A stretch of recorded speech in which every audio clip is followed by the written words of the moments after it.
ऐसा लग रहा है कि एक तहरीक चलने जा रही है और चीफ जस्टिस के खिलाफ भी चीज़ें हो रही हैं। जजेस के अंदर डिफरेंस ऑफ ओपिनियन हमेशा होता है। ये डिवीजन एक तकसीम की सूरत में बाहर नज़र आ रही है। तो हम एज ए वकला हम इसको सपोर्ट करते हैं कि 90 दिन के अंदर इलेक्शन होने चाहिए। अगर आइन और कानून से बालातर होकर अगर सुप्रीम कोर्ट के चीफ जस्टिस ही कोई फैसला करते हैं तो हम डंके की चोट पर उसकी मुखालफत करेंगे। किसी भी सियासी जमात के साथ नहीं खड़े जो कि कॉन्स्टिट्यूशन के अगेंस्ट बात करे। वकला की तरफ से सिर्फ एक ही आवाज़ है कि जो आइन कहता है हमें उसके साथ खड़े होना है। जो भी डिफरेंस ऑफ ओपिनियन जजेस अगर करते हैं तो आपने देखना ये है कि कानून क्या कहता है। अस्सलामुअलैकुम जी, नियो डिजिटल के साथ मैं हूँ रूबा अरूज। नाज़रीन, सुप्रीम कोर्ट की जानिब से इलेक्शन 90 दिन में कराने का फैसला दे दिया गया है, लेकिन हुकूमत कहती है कि इस फैसले पर अमल दरामद कौन कराएगा। ऐसे में वकला बरादरी कानून और आइन की हिफाजत के लिए आगे आ चुकी है। वकला का कहना है कि वो चीफ जस्टिस के फैसले पर अमल दरामद कराने के लिए तहरीक भी चलाएंगे और आहनी दीवार भी बनेंगे। वकला इस हवाले से क्या कहते हैं, आइए आपको दिखाते हैं। नायब सदर high court bar Rabia Bajwa इस वक्त हमारे साथ मौजूद हैं। सुप्रीम कोर्ट में जो तकसीम है उस पर इनका क्या वर्जन है, जान लेते हैं। अस्सलाम वालेकुम। वालेकुम सलाम। ये तासुर क्यों बन रहा है कि सुप्रीम कोर्ट में एक डिवीज़न हो गई है और ऐसा लग रहा है कि एक तहरीक चलने जा रही है और चीफ जस्टिस के खिलाफ भी चीज़ें हो रही हैं? क्या लगता है, आप दरमियान में रहती हैं इन लोगों के? देखिए, बात यह है कि जजेस के अंदर डिफरेंस ऑफ ओपिनियन हमेशा होता है। मुख्तलिफ जजमेंट्स भी आती हैं जिनमें डाइसेंटिंग व्यू होता है। लेकिन जो तकलीफ दह बात है, ये जो अफसोसनाक बात है, वो ये है कि अब ये डिवीज़न एक तकसीम की सूरत में बाहर नज़र आ रही है। और ये जो अदालतों के ऊपर, जुडिशरी के ऊपर जो पब्लिक ट्रस्ट है उसको और ज़्यादा उसको इफ़ेक्ट करेगी। तो हम समझते हैं, हमें अफसोस भी इस चीज़ के ऊपर, डिवीज़न के ऊपर भी अफसोस है। और जुडिशरी के अंदर इस तरह की जो तकसीम है वो पाकिस्तान के जो संगीन हालात हैं उनके अंदर और मज़ीद ख़राबियाँ पैदा करेगी। एडवोकेट, आप क्या समझती हैं कि अज़ खुद नोटिस जो चीफ जस्टिस का इस्तेहकाक है, इसमें कोई कानून साजी, इसमें कोई तब्दीली होनी चाहिए क्या? वो जो वन मैन शो की बात हो रही है उसमें कोई कमी होनी चाहिए? देखिए, बात यह है कि मैं तो सुओ मोटो के हक़ में हूँ, क्योंकि पाकिस्तान के अंदर जिस तरह का डिसफंक्शनल जो गवर्नेंस का सिस्टम है तो उसमें ये आम लोगों को फ़ायदा देता है अगर इसको अप्रोप्रिएटली आइन और कानून के तहत इसको लिया जाए। लेकिन जहाँ तक बात है कि इसको सुओ मोटो जो है इसको रेगुलेट होना चाहिए, ये बिल्कुल दुरुस्त है कि इसको रेगुलेट होना चाहिए, इसके ऊपर प्रॉपर कानून साजी होनी चाहिए और इसके ऊपर कोई मज़ायका नहीं। लेकिन जिस तरह की कानून साजी ये की है, टारगेटेड कानून साजी जो एक इशू को टारगेट करके की है, ये बददियानती पर मबनी है और इस तरह की जो है उसको अप्रिशिएट नहीं किया जा सकता। चीफ जस्टिस के साथ हैं आप? देखिए, जो सही फैसला करेगा उसके साथ होंगे। अच्छा, सुप्रीम कोर्ट का ये तासुर बन रहा है कि जजेस जो है वो मुनक़सिम हो गए हैं और आपसी जो ओपिनियन है वो तब्दील हो रही है। एज अ लॉयर क्या समझते हैं, क्या इमेज जा रहा है, कोर्ट का क्या डिसीजन होना चाहिए इसके बाद? देखें, सुप्रीम कोर्ट जो हो या हाई कोर्ट हो, वो आइन का जो है पाबंद है। जो भी हमारा शहरी है, खा वो वज़ीर-ए-आज़म है, खा वो आर्मी चीफ़ है, खा वो सुप्रीम कोर्ट है, खा वो उसके जज हैं, वो आइन और कानून के पाबंद हैं। आइन ये कहता है कि 90 दिन के अंदर इलेक्शन होने चाहिए।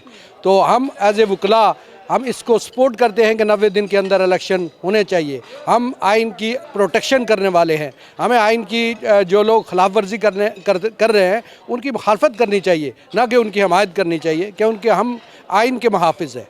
और अगर आइन और कानून से बालातर होकर अगर सुप्रीम कोर्ट के चीफ जस्टिस ही कोई फैसला करते हैं तो हम डंके की चोट पर उसकी मुखालफत करेंगे। अगर वो आइन की बात करेंगे, कानून की बात करेंगे, कानून की हदूद के अंदर रहकर बात करेंगे तो हम उनकी सपोर्ट करेंगे, उनकी बैक पे हैं और इंशाअल्लाह उनका बाल भी कोई बिंगा नहीं कर सकता। वकला तहरीक की भी बाज़गश सुनाई दे रही है, कुछ चांसेस हैं ऐसी तहरीक चलने के? जी, अगर वकला ने हमेशा जब भी आइन की खिलाफ वर्जी हुई है, आइन को तोड़ा गया है, वकला ने तहरीक में भरपूर हिस्सा लिया है और वकला ने तहरीक चलाई है। और इसके बाद भी अगर कोई ऐसी वार किया जाता है, आइन के ऊपर जो हमला किया जाता है, तो वकला इंशाअल्लाह सीसा पिलाई हुई दीवार बनकर उसके सामने खड़े होंगे और उसका मुकाबला करेंगे। अच्छा, एज अ लॉयर क्या समझते हैं जो सुप्रीम कोर्ट में तकसीम हो रही है, जजेस के फैसलों का इख्तलाफ अब आवाम में नज़र आ रहा है और वकला तहरीक की बाज़गश सुनाई दे रही है। एज अ स्टूडेंट क्या समझते हैं, कैसा है ये फ़ैसला और वकला तहरीक चलती है तो क्या करेंगे?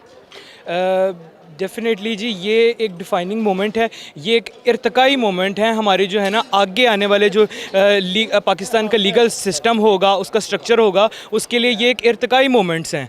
तो हम इसको ऐसे ही देखते हैं कि ये एक इर्तकाई मोमेंट्स है और ये आगे चल के डेफिनेटली जब इस तरह की सिचुएशन से हम गुजरेंगे और वकला तहरीकें होंगी और अच्छे तरीके से आगे चलेंगे सारे मामला, तो मुल्क का जो लीगल सिस्टम है वो ज़्यादा स्ट्रॉन्ग होगा आगे चल के। मैं तो इसको एक पॉजिटिव पर्सपेक्टिव में देखता हूँ। तहरीक का हिस्सा बनेंगे? जी ज़रूर, बिल्कुल वकला तहरीक का हिस्सा बनेंगे। और क्योंकि वकला हमेशा से जो भी कॉन्स्टिट्यूशनल मैटर्स हैं उनके अंदर आगे आगे रहे हैं, कोई भी स्टेट का मैटर हो, कोई भी जुडिशरी से रिलेटेड मैटर हो, उसके अंदर हमेशा से वकला आगे आगे रहे हैं। और हम भी इंशाल्लाह ताला जो यंग लॉयर्स हैं वो सारे के सारे वकला तहरीक का हिस्सा भी बनेंगे और इसके अंदर अपना अच्छे तरीके से पार्टिसिपेट देंगे, 100% देंगे। आप फॉर्मर जनरल सेक्रेटरी भी रहे हैं लाहौर बार के, ये बताइएगा कि सुप्रीम कोर्ट की जो तकसीम है अब ये अवाम में भी नज़र आ रही है और ये बड़ा मनफी असर जा रहा है।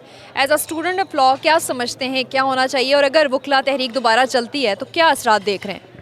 देखें जी, ये जो तकसीम है, मैं समझता हूँ कि जो सुप्रीम कोर्ट है उसकी कोई तकसीम नहीं है, सारे आइन और कानून के अंदर रह के अपना काम कर रहे हैं। ये एक प्रोपोगेशन है, उसको तकसीम बनाने की कोशिश की जाती है।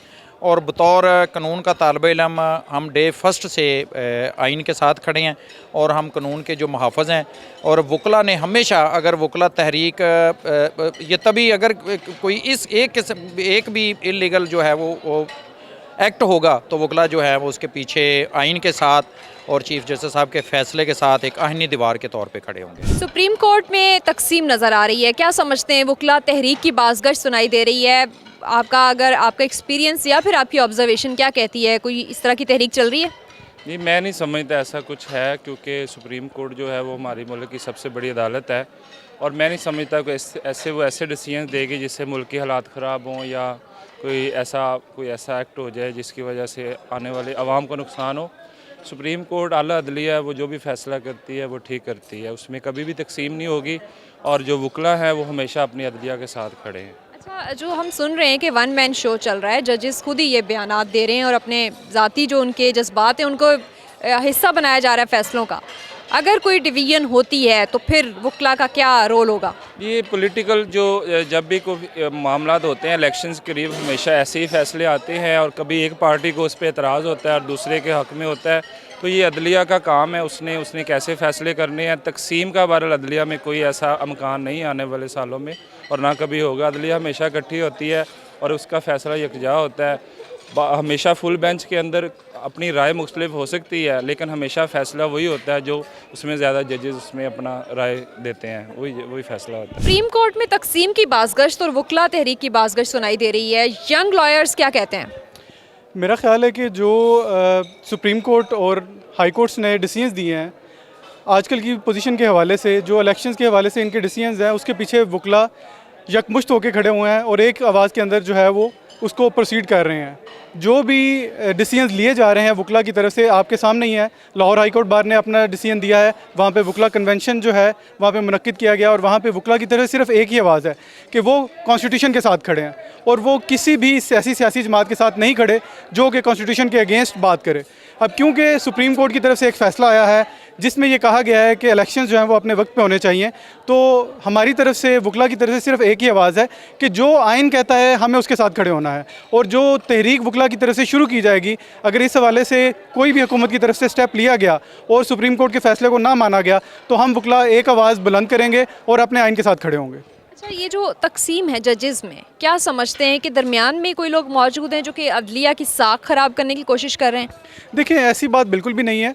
मेरा अपना ज़ाती ख्याल ये है कि ये डिफरेंस ऑफ ओपिनियन जो है ये बहुत अच्छी चीज़ है।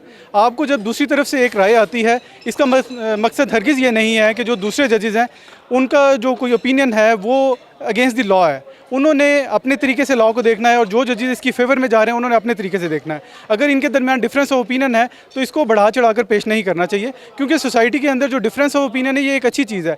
जितने भी माशरे जो है वो फलते फूलते हैं वो डिफरेंस ऑफ ओपिनियन की बेसिस पे ही फलते फूलते हैं। तो जो भी डिफरेंस ऑफ ओपिनियन जजेस अगर करते हैं तो आपने देखना ये है कि कानून क्या कहता है। जजेस ने अपने ओपिनियंस दिए हैं, अपनी जजमेंट्स दी हैं और हमें उन जजमेंट्स को फॉलो करना है। जो भी मेजॉरिटी आप देखें कि जो भी डिसीजन दिए जाएंगे मेजॉरिटी की बेसिस के ऊपर वही हमने फॉलो करने हैं। अगर ये मामला इसको हम शिद्दत इख्तियार करेंगे कि जी कुछ जजेस कुछ कहते हैं और दूसरे जजेस कुछ कहते हैं और डिफरेंस ऑफ ओपिनियन की गुंजाइश बिल्कुल भी नहीं रखेंगे, तो इस तरह से तो हमारा माशरा जो है वो कभी भी एक्सेल नहीं कर पाएगा। ये क्या स्टेटमेंट है फिर कि वन मैन शो नहीं होना चाहिए खुद जजेस की तरफ से? देखें, अगर आप आर्म्ड फोर्सेस का अगर आप डिपार्टमेंट देखें तो वहाँ पे भी आर्मी चीफ एक ही होता है। अगर आप देखें कि प्राइम मिनिस्टर, तो वहाँ पे भी प्राइम मिनिस्टर एक ही होता है। अल्टीमेटली हमारी जुडिशरी के अंदर भी जो चीफ जस्टिस ऑफ पाकिस्तान है वो एक ही हैं। अब इस चीज़ को अगर आप इसके अंदर ले जाएंगे कि जी 3 जजेस बैठकर डिसीजन इस चीज़ का डिसीजन करेंगे कि सुमोटो एक्शन किसने लेना है, तो ये देखें बाय लॉ तो चीज़ अच्छी है, लेकिन देखना ये चाहिएगा कि इसकी टाइमिंग क्या है। जिस टाइमिंग के ऊपर ये लॉ लेके आए हैं, आया वो कॉन्स्टिट्यूशन के अंडर है भी या नहीं है। इसके लिए 2 तरह के तरीक़ाकार हैं, एक है सिंपल मेजॉरिटी और एक है कॉन्स्टिट्यूशन के अंदर अमेंडमेंट। तो अगर ये law by the constitutional amendment आए तो ये एक अच्छी चीज़ है, लेकिन क्योंकि दुनिया में जहाँ पे भी डिसीजंस लिए जाते हैं वहाँ पे वन मैन ही डिसीजन लेता है। हाँ, ये ज़रूर होता है कि जो उसकी कैबिनेट होती है वो उसको मशवरा ज़रूर देती है, लेकिन अल्टीमेट डिसीजन जो है वो एक ही बंदे की तरफ से आता है।